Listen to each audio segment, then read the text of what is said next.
Hi, everyone. Welcome to the latest episode from the Lessons from the Playroom podcast series. I am incredibly, it really does feel like an honor to be able to have the conversation that we're going to be having today. And I feel incredibly honored to have the guest that we have today. We're going to be putting a spotlight on sex trafficking. And then what do we do as clinicians to support the children that have been exploited in this way? So I'm going to introduce our guest because I want to maximize every single moment of this conversation for us. So let me go ahead and introduce Alex Castro Croy, Alejandro. Yes. He's a bilingual, bicultural trauma and addiction counselor and owner and lead clinician of Transcending Consulting Group in Denver, Colorado. Alex's passion includes training, teaching, counseling, and consulting.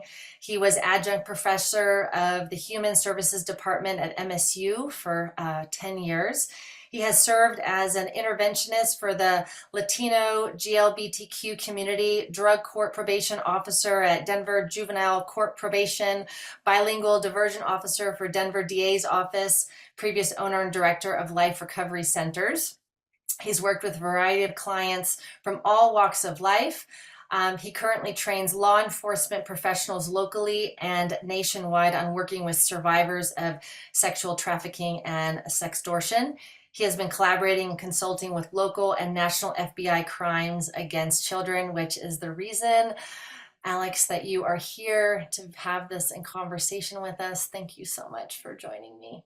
Thank you for having me. It's a pleasure and honor to be able to use this platform to educate other clinicians on this ongoing problem and how we can best serve our children here in the U.S. So thank you for having me.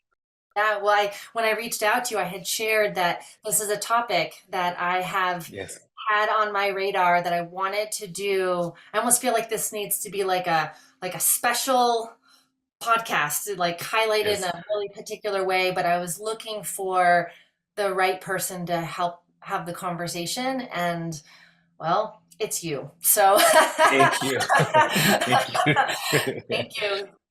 Thank you.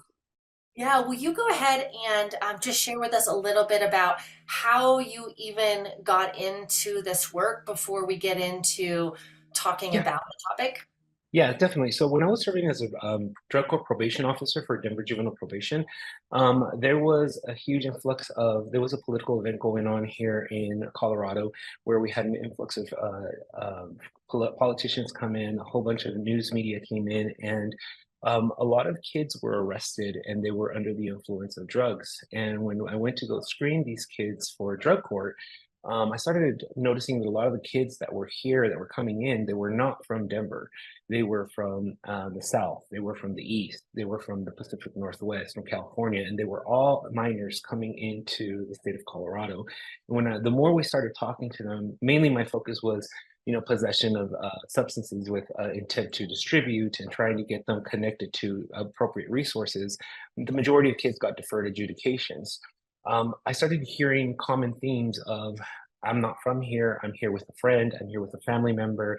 I'm here with a friend from the family. And the more we started having conversations, we started noticing that this is a group of kids that are here with a family member or a family friend that they're here for work. And what type of work are you doing?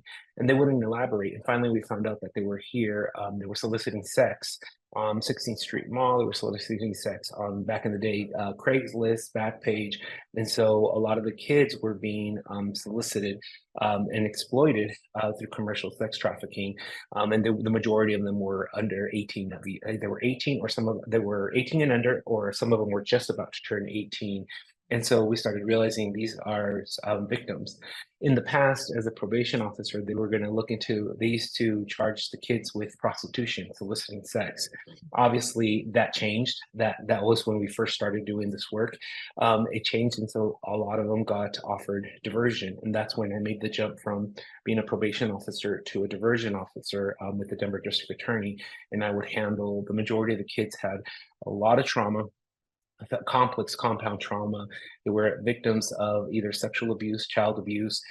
There was a lot of substance abuse, and there was a lot of intergenerational trauma, broken homes. And so a lot of them were in the foster care system that were on the run. That's when they were recruited, brought in for sex trafficking and exploited, whether it would be through family, kin, whether it be gang members or because of homelessness. And so then we started working with them and giving them deferred adjudication, connecting them to services, and offering them, that's when they started going after the pimps, the exploiters, the family members, and we were offering restorative services for them and getting them out of the system. So that's how I got involved. Into early 2011, I got involved with this. And so then I just started doing a lot of work, a lot of complex, the trauma and addiction. That's how I started working with trauma and addiction. And since then, I've been working with survivors. And now both locally, I do a lot of EMDR with adult and children survivors of sex trafficking, sex extortion, the sex trade industry as well. And then now it's grown to doing consulting. So now I consult on the national level and local level with FBI, and I do a lot of vicarious trauma with the victim advocates and the professionals that are working with this population. So important. Yes. Okay, well, let's just jump Babe, right. yes. I don't want to make an assumption that listeners even know what we're talking about when we say sex trafficking. I also don't want to make the assumption that that our listeners understand that this isn't just about a really specific population, that sex trafficking really can affect anybody from all walks of life. And it's really a global, what do we want to call it? An epidemic, a global problem. Yes, is the problem that we're seeing. Yeah, definitely. Yeah. So when we talk about child sex trafficking specifically, child sex trafficking is a form of child abuse that occurs when a child is under 18 and is advertised, solicited, or exploited. Those are the three main things. They're either advertised, solicited, or exploited through a commercial sex act. And the Commercial Sex Act can be in exchange of anything of value: money, drugs, a place to stay for sexual activity. So when we talk about child sex trafficking, they're minors. Just sex trafficking is anybody who's 18 or over, that you're advertised, solicited, or exploited through a Commercial Sex Act, and you get anything in exchange for money, drugs, or a place to stay in exchange for a sexual activity. So when you have a child coming in and you start realizing that they are living with a family friend, and you start noticing some physical indicators or behavioral indicators that let you know that something's off here, I would start looking into, is this potentially a survivor or a victim of the sex trafficking trade, the sex trade industry, and what does that look like? And that's when you start looking for some behavioral key factors that we'll be talking about later on as well. Yep. So you pulled the latest statistics. So will you share with us the latest statistics? Yes. These are global. These are in the U.S., Washington and D.C., Washington D.C. and Puerto Rico. So in 2023, the National Center of Missing and Exploited Children received more than 18,400 reports of child sex trafficking in all 50 states, including DC and Puerto Rico, which includes some type of community, whether it's cities, small towns, or tribal land. In 2023, 28,800 children were reported missing to NCMEC, and 1 in 6 were likely sex trafficking victims. So 1 out of 6 of the kids that are missing, and 19% of the children who left from the care of social services were reported missing by NCMEC in 2023, and they were likely victims of child sex trafficking as well. And when we talk about children, we're talking both male and female. We want to clarify, this is not gender specific. This is both male and female. This is an equal opportunity crime where it's both male and female. And in 2023, the National Center of Missing and Exploited Children received over 400 reports of missing children who had run away with co-occurring endangerments involving likely exploitation through sex trafficking and gangs. So we see that co-occurring endangerments where it's sex trafficking and gang involvement. And so we have to be very mindful of some of the indicators with gang involvement as well, or being a runaway, and looking at some of the things that come up if they're unhoused population as well. These are some co-occurring endangerments that we got to look at: the unhoused, gang involvement, including sex trafficking as well. So those are the recent ones for the US. And so, and then I want to pull up here. So this is according to uh, the website that I'm on is Safe Horizon, and they are sharing that globally 4.8 million, and 1 million of those individuals are children, and 71% are female. Even though I think it's important to emphasize that this isn't just a female, this is both Equal opportunity crime. Yeah. yeah, Yeah. all gender, right? All gender. Yeah, exactly. Exactly. Yeah. Yeah, definitely. Yeah. So, whether the statistics that I just read are exactly accurate or not, I think it's painting the picture that, when we're talking about numbers that are in the millions, which Mhm. Alex, I had shared with you that I was at the United Nations last October, a part of a big conversation about this, and their statistics were also showing that this is in the millions. Correct. Just painting a picture that this is a really, really, really big deal for kids Correct. globally, huge. And one of the pieces that really caught my attention, and maybe we can go into this just a little bit, is that a lot of this is happening during the day hours. So I think Correct. sometimes there can be this image of, oh, it's this sort of nighttime kind of thing. And Mhm. actually, the majority of sex trafficking is happening during the working day hours, actually in Correct. the daylight. It's Correct. happening right in front of individuals, and people don't even know that it's happening. Do you want to add to that? Yeah, definitely. You start really, especially with social media, the big indicating factor that we start looking at is there's a lot of social media advertisement of children, exploitation of children. And so whether it be the pimp, whether it be the gang, whether it be the family member, they are promoting the child through social media or through outlets, and where the child is either prepared and or drugged at the same time so they can prepare for the sexual encounter. And it's during the day where the individual, the pimp, the individuals who are exploiting the children are connecting with these business individuals, these individuals that have money during the day, during the work hours where it's not suspicious, where they get the child, they connect them, they rent a hotel, or it's within the house. There's these community houses where they come, they have sex with the child. The kids are pulled out for dental appointments, school, doctor's appointments, and then there's this constant um, flesh. There's this revolving door of the kids are coming in, they're having sex with the individual, and then they leave, and then they go back to school or they go back to their normal activity, or they get pulled out for the day, and for the day they have to meet a certain amount, a certain quota or expectation based on the appointments that they set up for them. Yeah. Yeah. I think the last piece, at least for me, Alex, that I would like to highlight, you might have another piece you want to highlight before we get into how do we support these victims, and what do we do as clinicians, because we're in a really important role in these children's lives, is that one of the sectors where sex trafficking happens quite a lot is in the tourism industry, and that's a really Correct. common place. So if we think about bus stops, airports, hotels, places where there's this sort of crossing, that's a really common place for trafficking to occur. And I just think that's important for people also to know on their radar. It's a pretty high traffic area. Correct. Yeah, and so when there's a lot of tourism, that's how we picked up on it. When there was something going on, there was a special event going on, we started noticing there's huge red flags we have to look at. If there is a special event, is there an influx of children coming in, influx of teenagers coming in? What does that look like? And there's the four major key components that we got to look at with trafficking.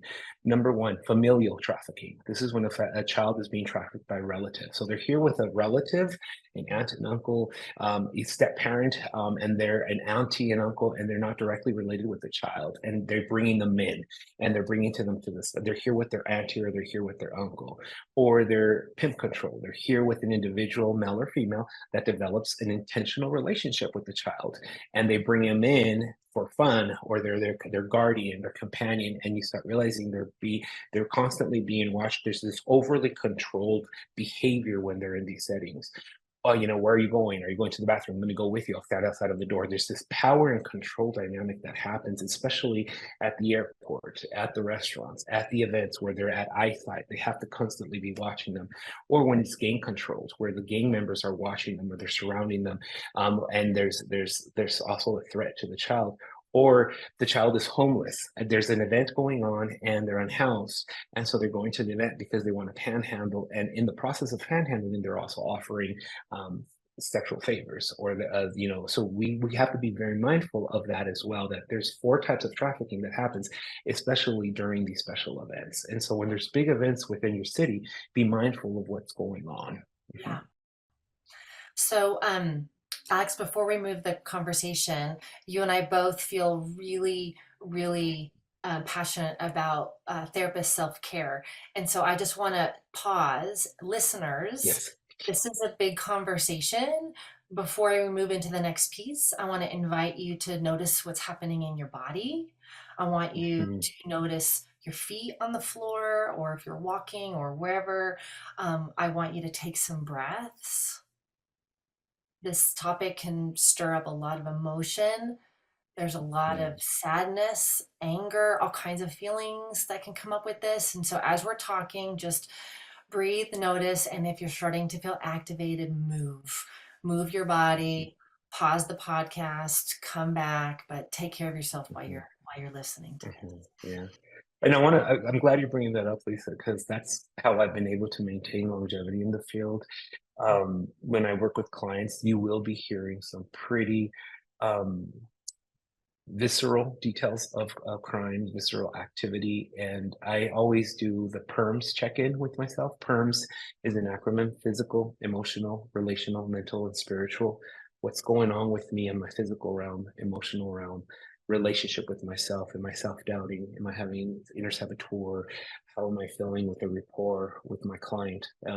Speaking about how am I showing up? Is the client picking up on my anxiety, my stress, and how is that interacting with how they're showing up as well? And then mentally, am I having, doubting myself? Am I, so overwhelmed with what's going on?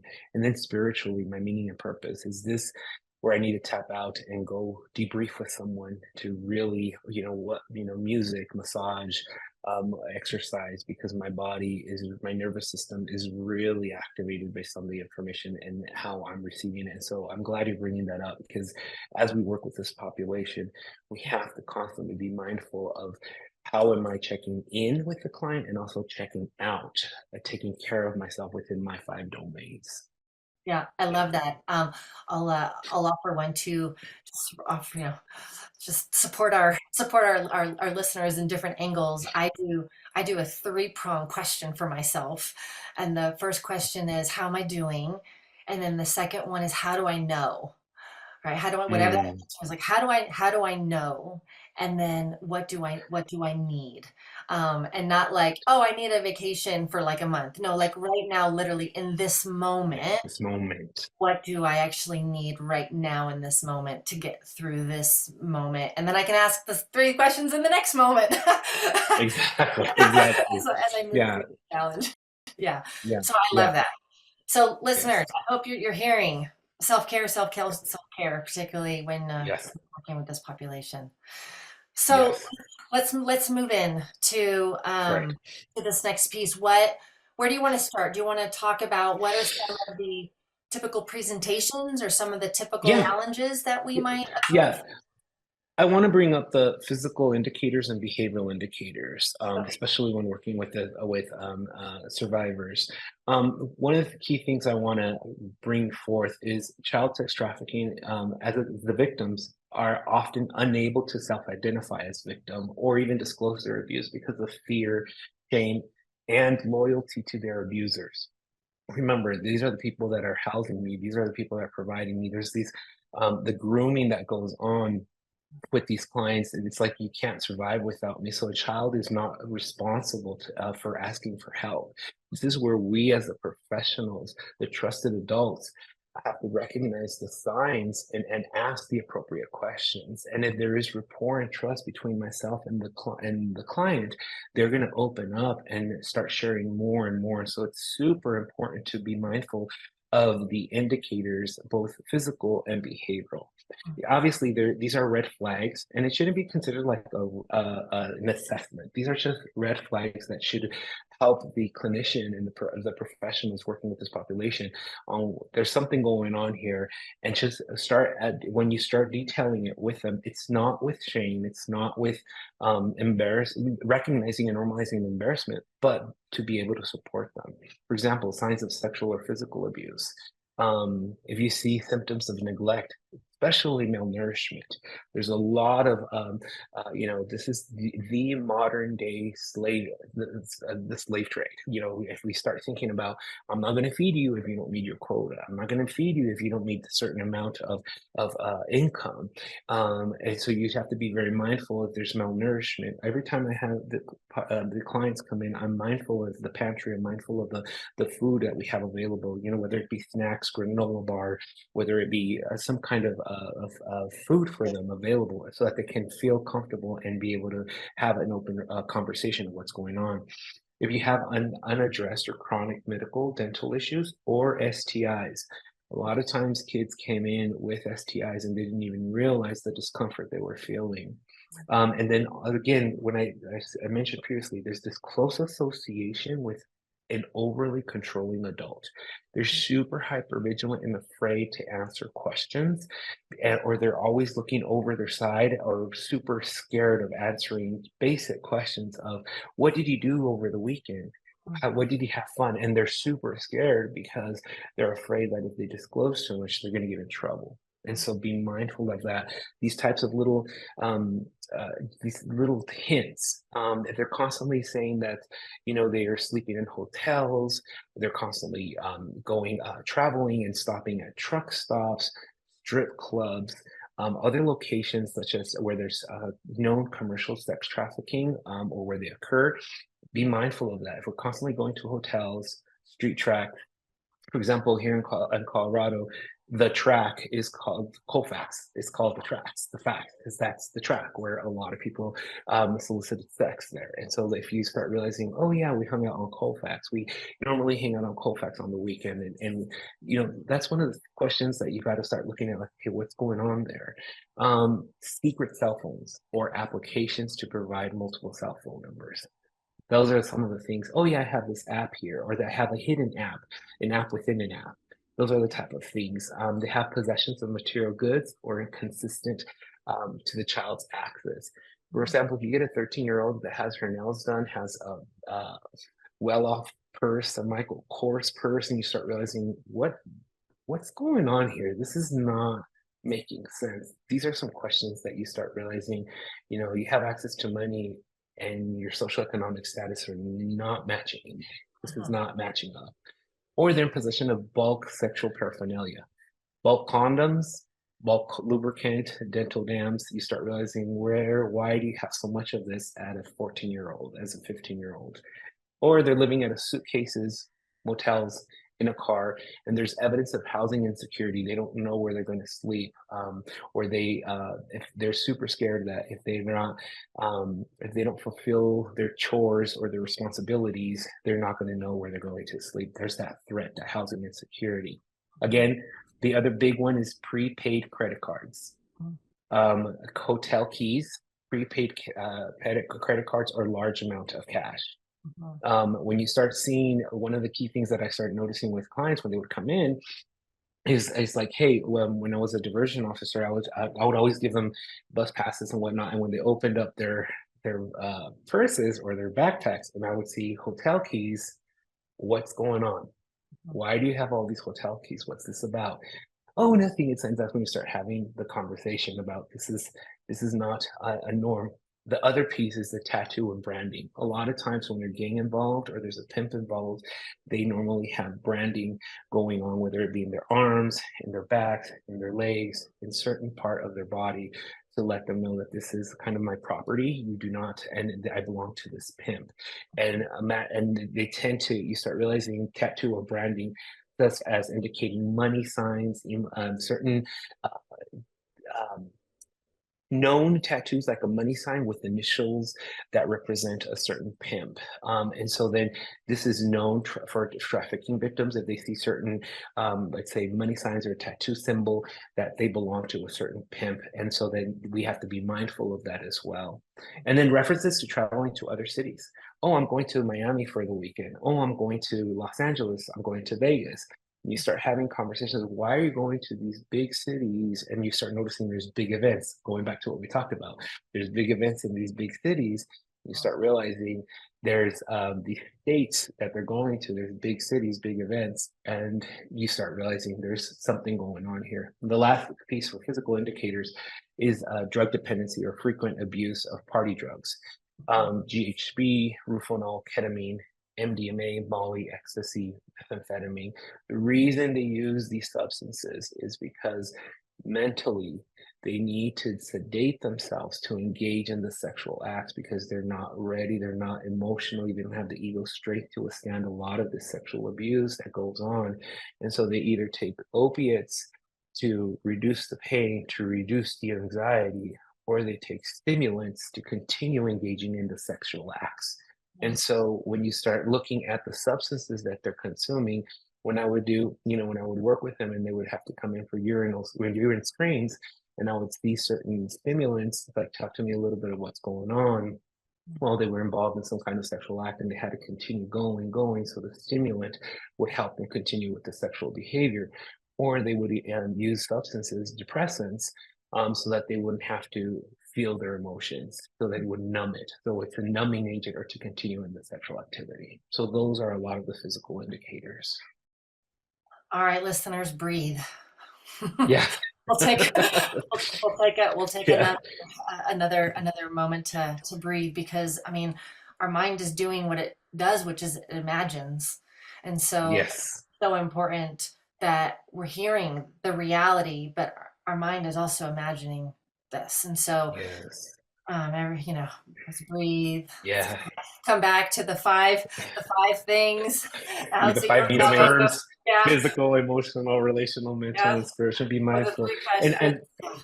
Yeah, yeah, and I want to be very mindful that as they're telling you this as well, be mindful of their five domains. Be mindful of what they need because there's remember co-regulation.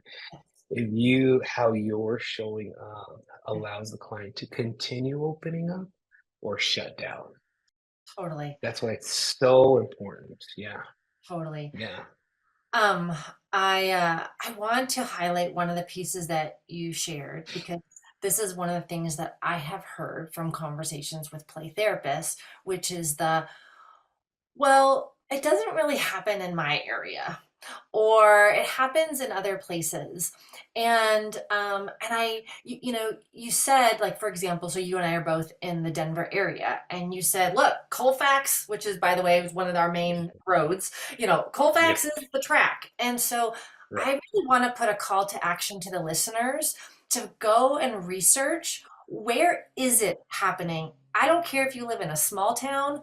I don't care if you live in a big city. Chances are it's happening somewhere near you. So go find out where the hot spots are. Go educate yourself in your community so that the blinders are off and we don't Hmm. approach this in oh, that's really hard and that's really bad, but I don't have to think about it because it doesn't happen. It Correct. doesn't happen where I live. Mm-mm. Yes, it Hmm. does. Um, Correct. and even if it's not happening in the way that we're talking about, well, actually, let me say it this way. One of the precursors, at least that I've noticed in my caseload, is the online soliciting. So Hmm. individuals that are then trying to form a relationship with kids online and luring them online. And I'm sure play therapists have at least heard of that happening, Yes, of being sexually correct. exploited in some way online, that can lead to all the stuff that we're talking about. Correct. And I know, and I want to also be mindful, where do these kids hang out in your neighborhood? The skate parks, the malls. This is where a lot of this activity happens, where they either recruit the kids or they pimp them out, where that this is where they meet them, this is where they pick them up, and you start realizing, look at where the teenage hanging spots are in your community, and be mindful. Talk to law enforcement, talk to, human services, train yourself, educate yourself of what's going on in these spaces. It's not just online, it's not just in the big city. It happens in small cities as well. Yeah. Yeah. Yeah. Okay, so So let's dive back into yeah, therapy. yes. How So else the can we make a behavioral, progress? Yeah. Yes. yeah, so the behavioral indicators, this is where we see it in. So we have the physical indicators, that was the previous list. Now, Mhm. these are the behavioral indicators that we see as clinicians. These are the ones that the red flags for us clinicians that we need to look at. When you have a kid that's struggling, that they're constantly running away from home, Mhm. especially if there's three missing incidents where they ran away for the weekend, they were gone for 2 or 3 days, and then they came back home. And when you tell them, where'd you go? Oh, I was with a friend. Oh, I went and I spent the weekend camping. You start realizing something's not adding up, and it's happening every month or every 2 months, and you start realizing they're chronically running away from home, and it's three or more missing incidents, and it's a time frame. They're running away, especially on the weekend. Or the other one is unexplained absences for school. Mhm. Lisa had mentioned this does not only happen at night. They're ditching, they're leaving, they're having, they're connecting with the individuals for sexual acts during school. So there's a lot of miss absences, or they're constantly sleeping during class. That's a big one. Why are you falling asleep? Well, they're trying to connect with individuals for the day, and if they don't meet them, they're falling asleep in class because they stayed all up last night trying to find some way to connect. Or they were out connecting with other people at night, and they were out, they snuck out of the house, or they snuck, or they were told that they had to leave, and they had a quota to meet, so they're falling asleep. Or when you start noticing behavior modification where they stop engaging in activities that they previously enjoyed, such as athletic and club, like clubs, after school clubs. They used to engage in that, and you start realizing something's changed, something shifted. The other piece is because of shame and guilt, they abruptly disconnect from family and friends. I don't connect with this person, I don't interact with them. And so you start realizing there's a change in the dynamic with peers and family where they're not opening up, they become very closed off. And again, because if they find out the truth about who I am and what I'm doing, I'm going to be shamed, I'm going to embarrass. And the four major traumas that we look at is betrayal. I don't want to betray my family and friends. I don't want to be abandoned by my family and friends. I don't want to be rejected, and I don't want to be shamed. So bars: betrayal, abandonment, rejection, and shame. And this is why they abruptly disconnect from family and friends. And then there's significant changes in behaviors, including online activity. They're always online. They're always checking their email, their WhatsApp, their KIK, all of the hidden applications are always on their phone. And then again, you start looking at, they have two cell phones. They have their regular cell phone, and they have a burner phone. Burner phone is the one that they use to do a lot of their sexual activity or connecting with the Johns in the community. They avoid answering questions, or they let others speak for them. That's when you have the power and control dynamic, where normally, when I would work with these kids, I would separate them from their guardian, and then I would ask them questions, especially in the therapeutic setting. I would ask them questions about, what did you do over the weekend? Can you tell me a little bit about why you're falling asleep? And let them share as much as they want, but building rapport, and with always the intention, hey, my intention is to help you and try to understand what's going on, never to hurt you. And I always consistently tell them, I'm I'm your therapist, not their therapist. What we talk about in here is confidential.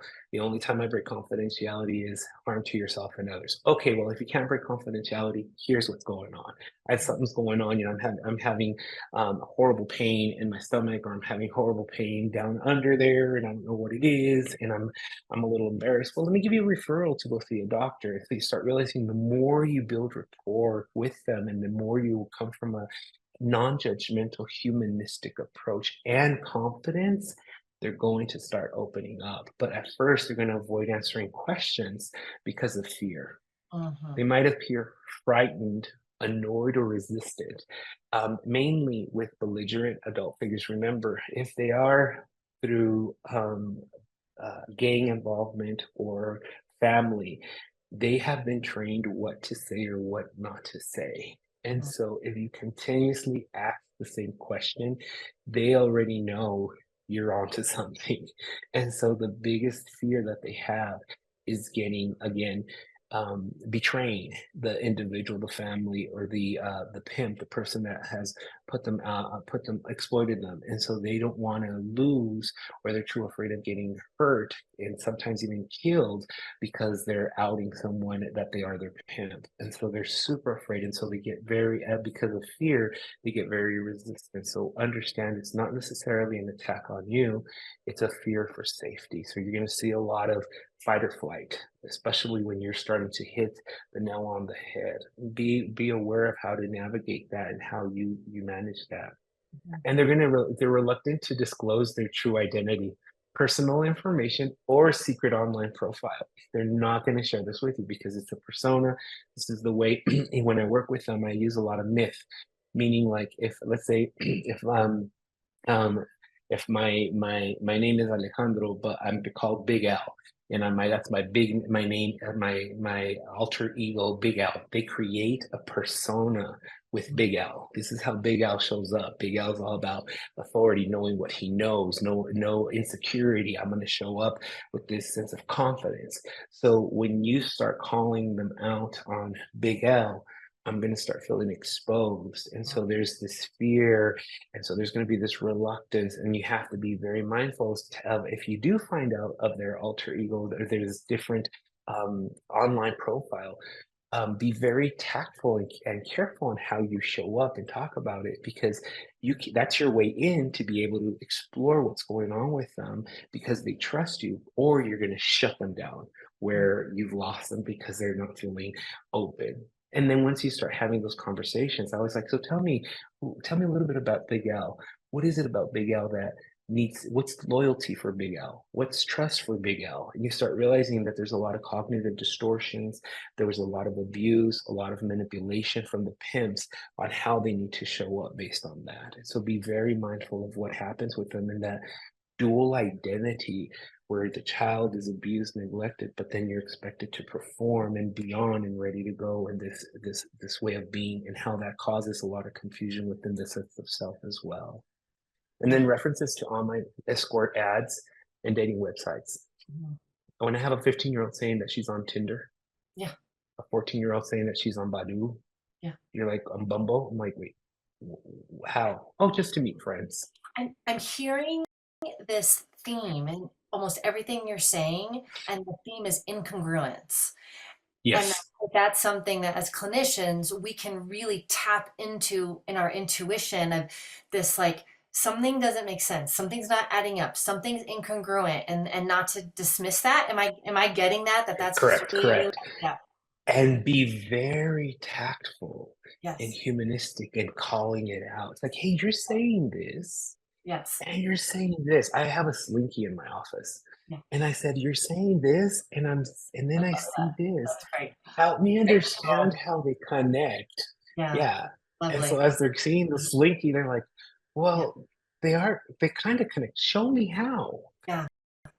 Well, And Alex, you're also painting this really beautiful picture of this actually quite vulnerable individual that's built up all these protective strategies, and and correct, and that really the pain is so great that as the therapist, if we don't honor every single one of those protective strategies and we don't correct, carefully build a relationship with all of those, forget correct, about it. Work isn't like correct. that. Why is the Yes. child going to disclose? Why is the child's Hmm. just going to keep those protective strategies up because, like you said, Yes. this is a matter of life or death for a lot of Correct. these kids. Correct. So yes, how do we So when honor? So when I talk, so I use a lot of archetypal psychology when we talk about, is that your inner warrior, your inner parent? And so what, oh, let's talk about this, the energy that's coming up. How's that showing up? Talk to Yeah. me. How is this part of you protecting you? And then you start realizing as you explore with a curiosity about this barrier, the child is going to open up. It's like, oh, you want to know about this part of me? Okay, let me share it with you. And I honor it, I name it. Hey, what's this part of you feel like? What's this part of you? And it's not like, well, I'm not reinforcing splits. I'm acknowledging barriers of protection. And I Exactly. want to know how did it show up and how can we reduce. Okay, so then when you feel question, when you feel pride, someone's pride, or when you feel unsafe, this I use the warrior archetype. Warrior shows up. Tell me about the warrior in its strength. Oh, nothing can cross the warrior. Nothing can come through the warrior. The warrior will, if you want to mess with me, I'll come back to, tenfold. All right, but how do you calm the warrior down? Oh, when I feel safe, when I, all the polyvagal, when they're in full ventral vagal sense of belonging, loving, caring. That's when I can tell me times when you felt that way. I'm hoping that's the space makes you feel that way. Do you Yeah. see where I'm going? And so as we have that conversation, you acknowledge each and one of those protective barriers and help them navigate right here, right now. How does that feel? And they'll tell you, oh, right now it's high. Yeah, And I'm yeah, even thinking, so for a lot of our play therapists that are probably do more play than even talking, play therapists, I want you to think about everything Alex just said, but the creativity with art, with sand tray work, with puppet, yes, with role, like I'm gonna say role play, but even just embodying yeah, different yeah, personas, that there's so much correct, of this that can be done through an expressive arts medium, if the correct, language piece feels challenging or the child correct. is not able to speak. Okay. Correct. And Mhm. one of the things I use a lot is music. What Uh-huh. song represents what you feel right Oh, I now? love it. I You know, love what it. song, and then let's play that song. And Yeah. you start realizing what song will calm this part of you down. And then they bring a song and you start noticing they start emoting, they Yeah. start crying. It's like, tell me what if your tears can talk, what would they say? Oh, And they so start talking even more and more, and you start realizing you're getting to know a part of them and the barrier is coming down. Or the art. I've used a client came in with selective mutism where I'm now having to talk about my trauma and the abuse from my stepfather, and I don't want to talk about it. But I said, you know what? We don't need to talk about it. Draw it. She exactly. loved art. And the paintings that she did were so graphic of, her body and being scraped and touched and all of these red eyes in the dark from behind. It tells you, it showed me the emotion, the trauma. And I said, what would you describe this picture as?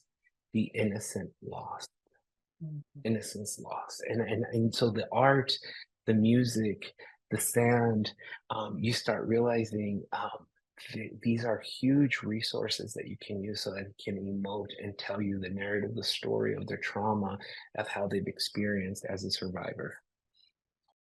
Alex, I want to 100%. take like 2 minutes for you and I to highlight Mhm. a piece, and you'll know where I'm going here in a moment when I say. Yes. And after we do this, I want to share with our listeners where they can learn more about you. I know you train, I know you present, and all of that, and I think you're a phenomenal resource for individuals.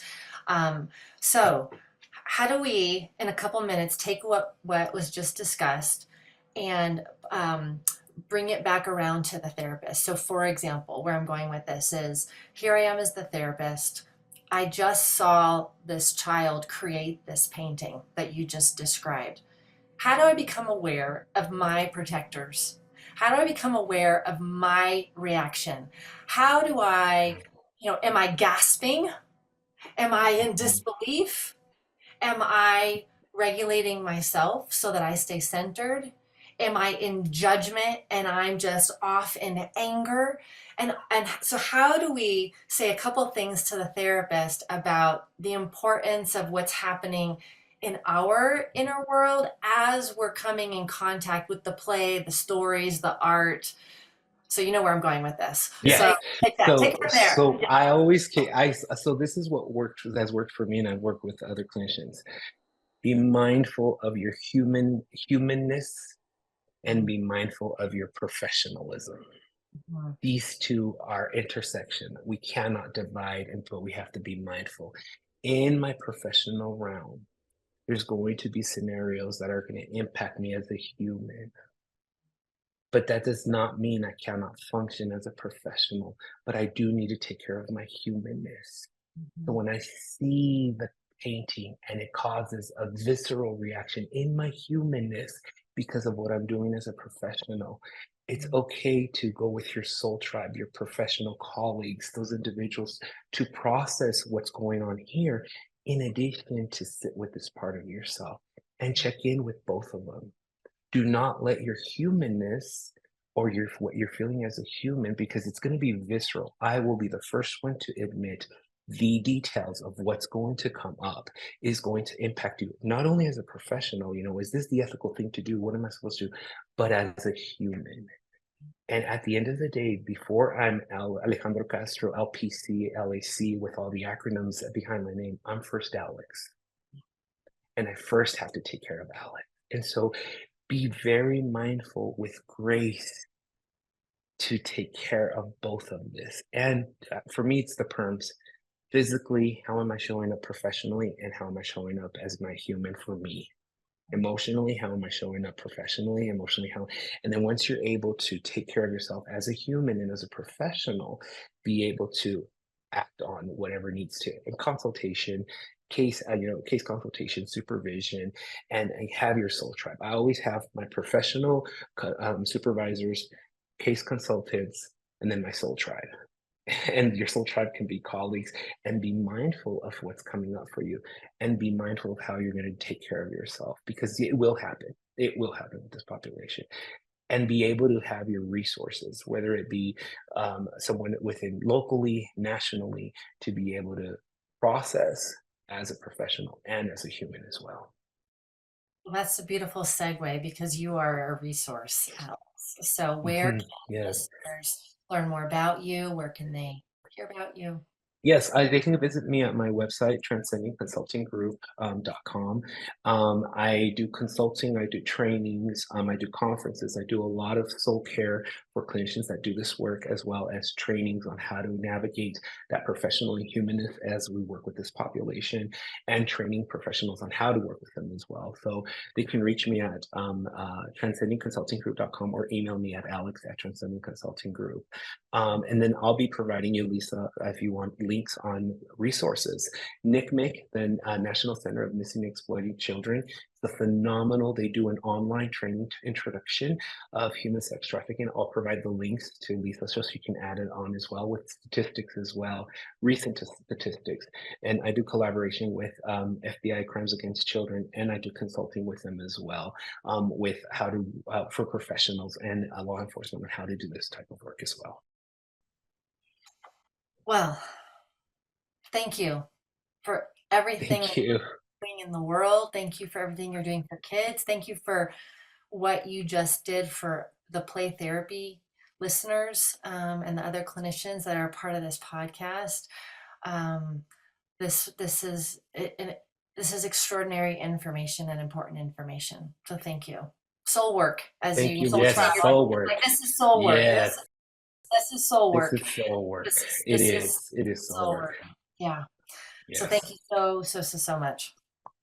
Thank you for having me, Lisa. It's been an Absolutely. Okay, listeners, I'm going to invite you into another breath. I'm going to invite you into some more movement in your body once you stop listening to this episode. Wherever you are in the world, whatever you are up to, tend to yourself, take care of yourself. Your humanness matters. And remember, you are the most important toy in that playroom. Until next time, everyone.